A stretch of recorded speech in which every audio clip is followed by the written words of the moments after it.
Shalom, family. So good to see everybody here. I hope you are doing well. I'm doing a lot better, and I'm grateful. All praises to the Most High Yah.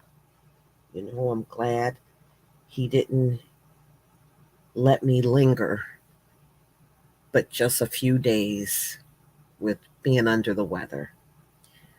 So, everybody, I'm going to go ahead and share my screen. Shalom to everybody in the chat.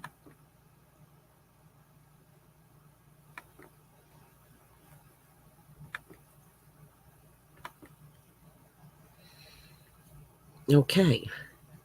Please give me a 1 if you can see my screen.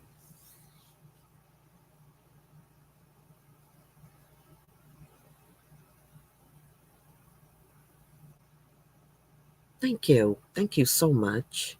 Thank you, everybody. Okay.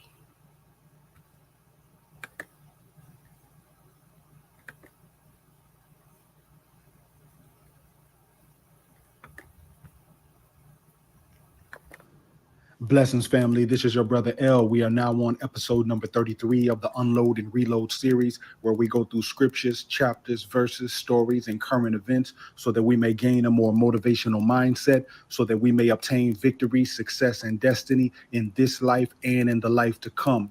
The topic for today is intimidation is for the weak. Intimidation is for the weak. The enemy uses many intimidation tactics. Really, what intimidation is fear. What's very important about these times that we live in is that the Messiah said that in these times that men's hearts would fail them for fear. So we know that one of the enemy's maneuvers is to make people fail through fear. But we are a people as the remnant, as the elite and the elect. We are that people that is called unto victory, success, and destiny. We are not called unto our hearts failing for fear and intimidation. There's a parable in a book called The Shepherd of Hermas, where the man was on his way to receive his crown, and the Most High had told him to walk this path. And all of a sudden, a creature appeared on this path, and the creature was like a dragon. It was made of fire. It was thundering and making all types of noise in the distance. Smoke was coming up out of his mouth. It seemed like an intimidating creature. But the further he walked and the more confidence he had, by the time he got up to this creature that looked like a dragon from a distance, by the time he got up to it, it was small. and harmless. And he was able to just crush it with his foot. But from a distance, it looked like a mighty dragon. But the more confident that he got, the more that that creature shrunk. So the intimidation tactics of the enemy did. There's another story in the book of Jasher. Whenever Abraham and Isaac was going to Mount Moriah, they were going through a wooded area to get to the mountain that they always went through. And what the enemy did was he made an illusion of a flood appear. And the same way that Abraham always took was now appeared to be flooded over with water, like a tsunami type of water and waves. Remember, the Messiah also said in these days that the sea and the waves shall be roaring, and that shall make people afraid. But in this story, Abraham recognized a tree because he always walked that way. And when he saw that tree, he recognized this is an illusion of Satan. This is intimidation tactics of Satan. And immediately he rebuked the waves of the sea and the flood parted and went away. Because Abraham recognized the intimidation tactics of Satan. That is one tool in his arsenal, is to try to intimidate. But we as the elite and the elect, we must know that intimidation is for the weak. For it says in the book of 2 Timothy chapter 1, verse 7, for the Most High have not given us the spirit of fear, but of power and of love and of a sound mind. We need to discern the intimidation tactics of the enemy. And that applies for discerning the events of the end times, because there's so many brothers and sisters that are weak or new in the faith, and they get intimidated by all these videos they click on. They get intimidated of all these folks that seem like they know what they're talking about, but still giving false information. They get intimidated by all the information that's out there. And they start doubting their own ability to discern and decipher true from false. That's how they get tossed to and fro by so many different doctrines. They get deceived by folks who halfway know what they're talking about. They get intimidated because they feel like they don't know enough. And in some cases, that leads to them beginning to have fear instead of having faith. Instead of them being bold, like it tells us to do in the book of Joshua, to be bold and of a good courage, they get discouraged and they get intimidated with the information. So I want to go through some points today so that we'll be able to crush that intimidation factor, not just for the end times, but also in daily situations. There's times some of us may get intimidated by meeting new people, maybe going into a business meeting. We get intimidated by somebody that may be more successful than us, more knowledgeable than us. We get intimidated by folks that may look a certain type of a way that we feel like we want to look. And then the insecurities start coming out, the instability, the insecurities that we fight within ourselves, how we get intimidated in even daily situations. Some folks get intimidated by even having conversations with people. They get intimidated by having to be the one everybody is dependent on. Some people run from that accountability. They don't want to be the one everybody is dependent on. They don't want to be the one to take the last shot when it's 2 or 3 seconds left on the clock and the winning of the championship depends on them. Some people are able to step up in those big situations. Some people get intimidated and shy away from those situations. So we need to understand that intimidation is for the weak. Intimidation is not for the elite and the elect. We are the remnant. We are the ones who step up to hit the game-winning shot. We are the ones who shoulder the accountability and the responsibility. We don't run from being the one that everybody's looking to provide and to come through and to win. We step up boldly to that opportunity. These events and situations that intimidate so many other people, it doesn't intimidate us. It motivates us. That's the mentality we need to have. So let's go through some of these points of things that will help us to dominate intimidation, because intimidation is for the weak. the first thing that destroys intimidation is truth. Truth destroys intimidation. As it says in John chapter 8, verse 32, and ye shall know the truth, and the truth shall make you free. Let's start with daily situations. How telling the truth can just totally destroy any intimidation. There was a time where some brothers I know had went to the gun range, and a couple of the brothers was very skilled with weapons and firearms. And there was one other brother that they invited to come to the shooting range with them. Now, this brother that they invited, even though he was not as skilled with firearms as the other two brothers, because he was intimidated by how much skill they had, he began to lie and falsify how skilled he was. And, started talking some of that big boy talk when in all actuality, he couldn't back it up, talking about how good he was with the AR and the AK and throwing out all these different types of weapons. Long story short, by the time he got to the shooting range, he had shot the ceiling and almost blew his own head off at the shooting range. So to the point where the chaperone that was in the range had to confiscate the weapon from him, discharge it so that he wouldn't hurt himself or somebody else. But this was the same person that was talking all that big boy talk when really he was doing that because he felt inadequate in the presence of these other two brothers that had more skills than him. So in this situation, instead of doing what he did, the way to deal with the intimidation would be tell the brothers the truth. Instead of saying, yeah, I'm good with the AR, I'm good with the AK. Tell the truth, like, brothers, the shooting range isn't my thing. I really don't go like that. I'm not skilled like that. So when I go, I want to be able to learn a lot from you brothers so that I can become as skilled as y'all. So if he would have just told that truth, the intimidation factor would have been done. If he would have just told the brothers the truth, like, look, I'm not very skilled at this. In fact, I'm terrible at this. That's why I want to get with y'all so I can learn. Then the other brothers would have understood, like, okay, they would have went in not having no high expectations of him.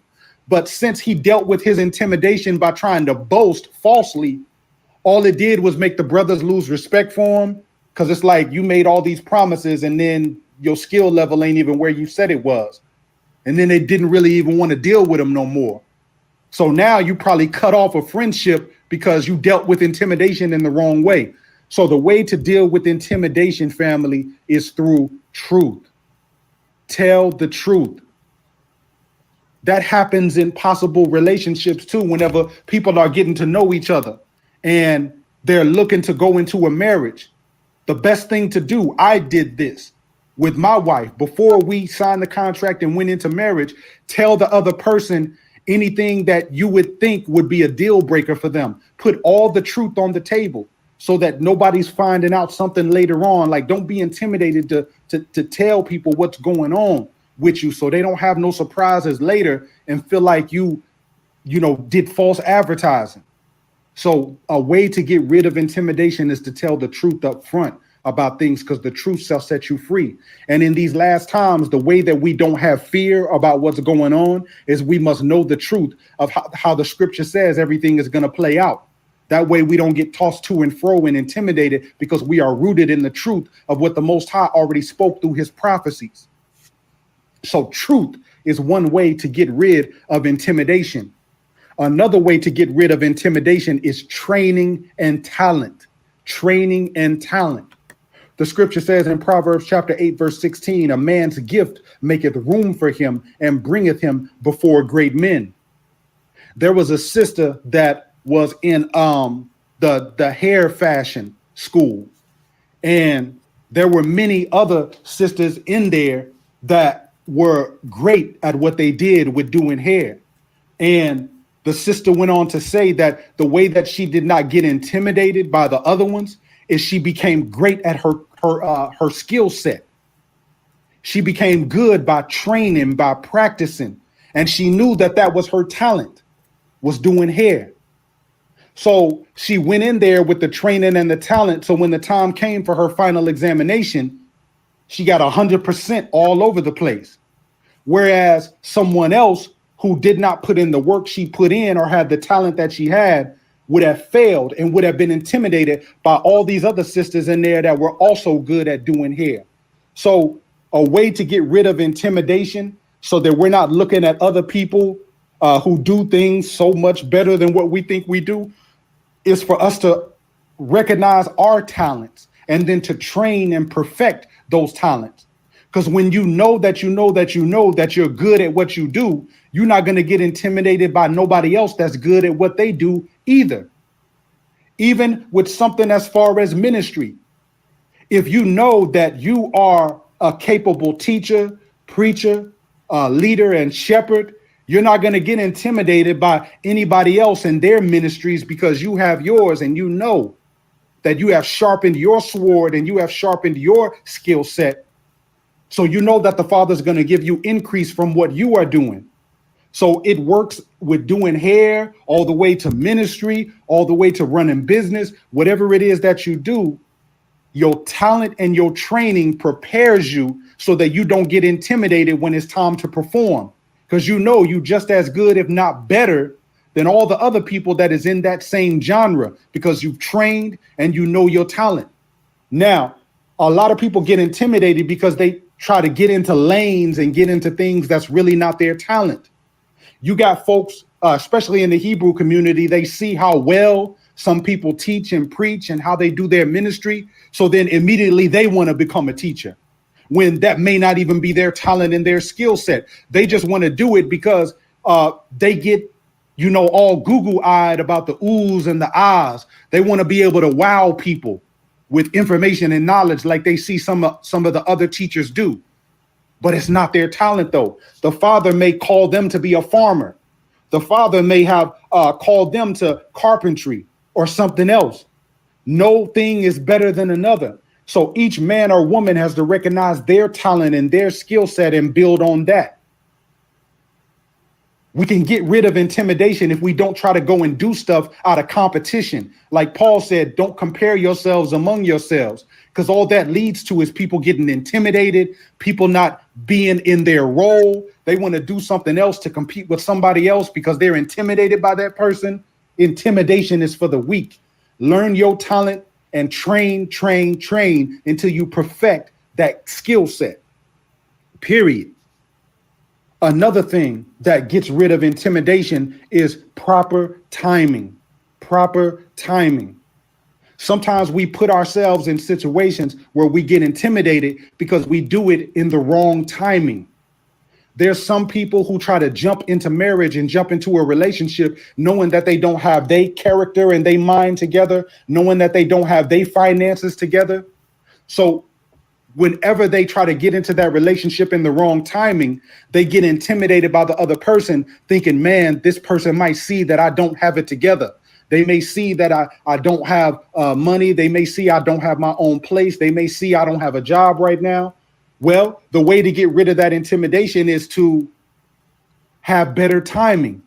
If you know that there's things you're inadequate in and lacking that are essential and necessities for a relationship to be successful, if you know you still got trauma, heartbreak, and brokenness, why are you going to jump in something with somebody who has their stuff together? You don't have your stuff together, but they have their stuff together. So you're going to be intimidated that they have their stuff together and you don't have your stuff together.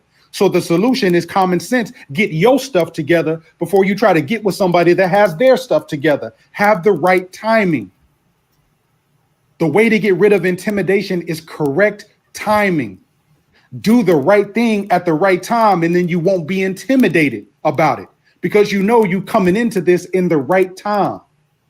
You see, timing is very important to get rid of intimidation.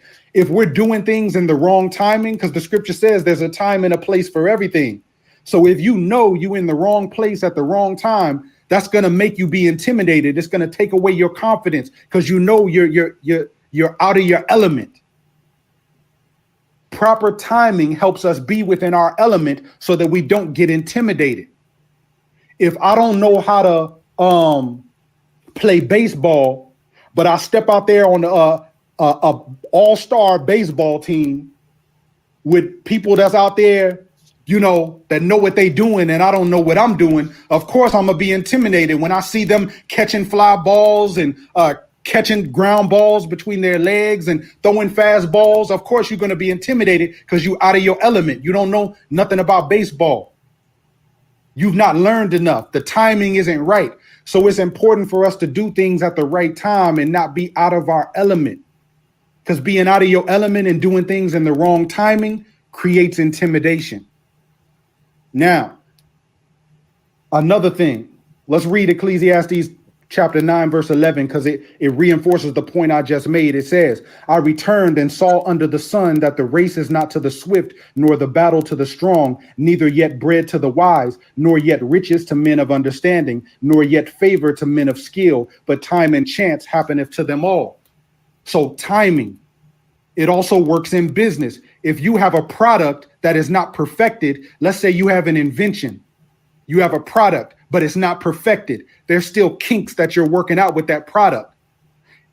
It's not the right time for you to make a big contract with somebody that will put your product out there if it's not truly ready yet. So of course you're going to get intimidated because your product is not ready for launch. If you launch something when it's not ready to be launched, the public is not gonna appreciate that product because it's not complete. So timing matters in business, relationships, the kingdom, everything. It matters. Timing, proper, correct timing of things gets rid of intimidation. Another thing that gets rid of intimidation is talking. If you're about to meet somebody that you're intimidated by, let's say, the way to get rid of that intimidation is simply to talk. These are one of those circumstances where small talk can get you a long way. One of my favorites, whenever I'm going into a business meeting or around somebody that, that feeling of intimidation tries to come up, or whether it's just meeting somebody new, the way to get rid of that intimidation is simply to talk to the person. Yeah, so, I like those shoes. Yeah, so, well, what you think about XYZ? Oh, yeah, here's how I feel about that. Small talk helps get rid of intimidation because the more you talk to the person, the more you become familiar. So talk, cracking jokes, all that gets rid of intimidation. It even works with the Father. That's why prayer is so important. Prayer is simply talking and communicating with the Father. Some people get intimidated about prayer. Brother L, I don't know what to say. I don't know what to say to the Father. I feel like I just be repeating myself and just sitting there. Look, just talk to the Father. Just talking to the Father will help you not be intimidated by prayer no more. Some people get intimidated with prayer and then they stop praying. Nah, just talk to the Father, man. Talk to him. That gets rid of the intimidation. And here's some other things that help with intimidation. If you have those feelings creep up, do something to release the tension, because all intimidation is tension. It's mental tension. It's whenever you get intimidated, your body gets tight. So you have to release that tension so that you're not so uptight and tense. That's what intimidation causes, is tension. So a couple things that help with releasing tension is working out. Maybe if you have a important business meeting or you meeting up with somebody you interested in having a long-term marriage relationship with, to release that tension, maybe you go to the gym, a few hours before the meeting. Another good thing that releases tension, some people, I know myself, if I'm going into a business meeting that is intimidating and a lot is on the line or whatever the case may be, have a little wine. I'm not talking about getting drunk before it, because we know drunkenness is sin, but alcohol consumption is not sin as long as it's within moderation and not to drunkenness. So wine, a little bit of alcohol releases the tension. We're just being real. We're grown here. That releases the tension. And if you married in a qualified, approved marriage of the Most High, having intimacy with your spouse also helps release tension as long as it's done in righteousness. Sexual intimacy with your lawful, righteous, set-apart spouse releases tension when done correctly. So these are things that help release tension. Working out, sexual intimacy under the law with your spouse, little bit of wine. Even Apostle Paul says that drink a little bit of wine for the belly. That releases tension. These are natural ways to release tension. Fasting, prayer, meditation, sitting in silence. Sitting in silence releases tension. For some people, certain types of music releases tension to ease up the atmosphere. Whatever it is that you do, as long as it's not sin or as long as it's not a bad habit or an addiction and it helps you release tension, do it. That helps to get rid of intimidation. Another thing that gets rid of intimidation is having a team. If you're going to a business meeting, bring a team with you. Having people that you know and are familiar with adds on to your confidence and strength. Now, if it's something you have to do by yourself, then use some of these other tactics I'm talking about that gets rid of intimidation. But if it's something where you can bring people along, bring people with you that you're familiar with, as long as there's nobody that'll mess up your opportunity by saying something stupid or doing something stupid at the meeting. Bring people that, you know, got common sense, got a head on their shoulders that you're familiar with. Bring a team with you, because bringing other people with you, that eases the tension. This is why people do quote unquote group dates where, there's couples that go out with each other, because it eases the tension of just a one-on-one intense type of date atmosphere. Bringing a group, bringing a team of people. So that helps get rid of intimidation. Whenever I go to business meetings, I like to bring people that's on my team with me, because that gives me added confidence. Even in regular social situations, have a team.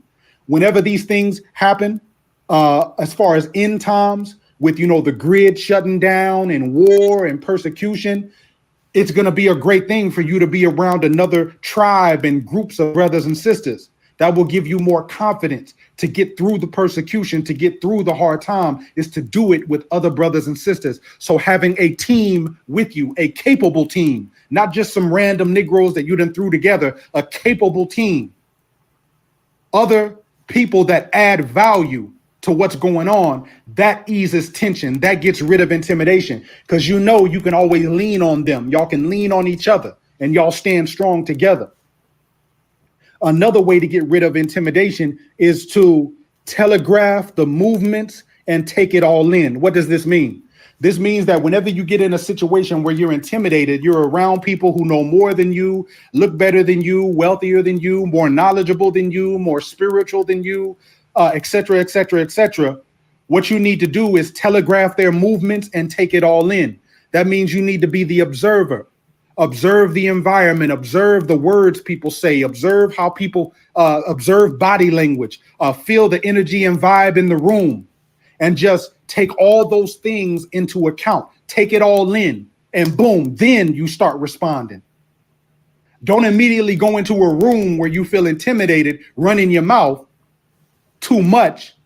Yes, you can talk to, gauge where they're at, but don't talk too much. But go in there and, more than anything, telegraph the situation. See what's going on. Look behind the scenes. Feel the vibe, feel the temperature of the room, and then make your move. Take it all in. That helps with intimidation. It's to start off silent, then little by little, start making your presence more known in that room or amongst those people. See? Another thing that helps get rid of intimidation is to be a giver and at times a taker. Here's what I mean by that. The scripture says that a gift, everyone is a friend of one who gives gifts. So if you know you're going into a situation where you're going to be intimidated, come bearing gifts. It's amazing how much a gift eases up intimidation. There was a time where I was able to meet a very powerful man of the Most High in this walk. And it was going to be a one-on-one meeting I had with him. And I was intimidated because of his stature, because of his respectability in the truth community. So whenever I knew I was going to meet him, I came with gifts. And the first thing I did was give him the gift, and that eased the intimidation. Because he was like, Tawada, thank you, brother. I appreciate that. Come on in. So being a giver and giving a gift helps ease up intimidation. That's one of the best ways to get rid of intimidation and release the tension, is to give a gift to the person. It doesn't have to be nothing major, just something thoughtful. Now, if you want to go all out and give a great gift, do that too. It's amazing how much giving a gift switches the energy and switches the vibe in the room. It sets a different tone. Because one of the main things to get rid of intimidation is to set the tone that you want to. You want to control the rhythm. You want to control the room. So you have to set the tone by doing certain things and being a taker. Another thing that gets rid of intimidation is aggression, to take that risk. Taking a risk gets rid of intimidation. There may be people who, whenever they talking to somebody they're interested in, they all on pins and needles trying to say the right thing. No, sometimes it's important to say what you believe is the wrong thing. Say something unorthodox. Say something aggressive. Aggression helps get rid of intimidation. This is why I love Judah, because in the scripture it says that Judah was always the first. Whenever our people went to war, Judah was always the first one to run out to the battlefield swinging. Judah had that initiative. Initiative crushes intimidation. Initiative is an aggressive type of mentality. You are a taker. You coming in this room to take all, lose nothing. So that type of aggression and that type of mentality, that gets rid of intimidation as well. Like, boom, I'm just going to go in here and risk it all. If it works, it works. If it don't, it don't. That's the mentality you got to have. You got to not be so attached to that person or that opportunity where you get in a cage where you feel like it's things you can't say and can't do. That's why you always have to have options. Even the scripture says we must go boldly before the throne of the Most High. Not saying that we disrespect him or dishonor him, but we go with full faith and confidence. That's what it means to be a taker, to be aggressive. I'm going to just go in here and make my presence known. If it works, it works. If it don't, it don't. Like Queen Esther said when she went in there to the king, she said, look, if I perish, I perish. That's a righteous, set apart way of saying I don't give a F. If I perish, I perish. Look, if this business opportunity works, it works. If it don't, it don't. But I'm going to go in there holding my nuts. I'm going to go in there with righteous aggression, and I'm going to be a taker and take the risk. That gets rid of intimidation as well. All praise to the Father. I pray that this discussion plants a seed in your soul so that it helps you gain a more motivational mindset so that you may gain victory, success, and destiny in this life and in the life to come. Remember, family, intimidation is for the weak. We are the elite. We are the elect. The Most High has not given us a spirit of intimidation or fear, but a spirit of power, love, and a sound mind. Take a look at the comment box for brothers and sisters that's interested in contacting the ministry, financially supporting the ministry, getting some of the products that we have available to the people. Take a look at the comment box under this audio stream. Until next time, shalom. And also, happy Feast of Trumpets to you, brothers and sisters. It's a high holy day that we're into and going into. It's high holy Sabbath season. So much greetings to everybody out there that's celebrating Feast of Trumpets. Let's think of and meditate on the Most High and execute all his will in these times. Shalom. All right. All right. Thank you, dark skin brother. Thank you. So everybody, I want to thank you for being here, and we'll definitely come back next week and do it again. All praises to the Most High.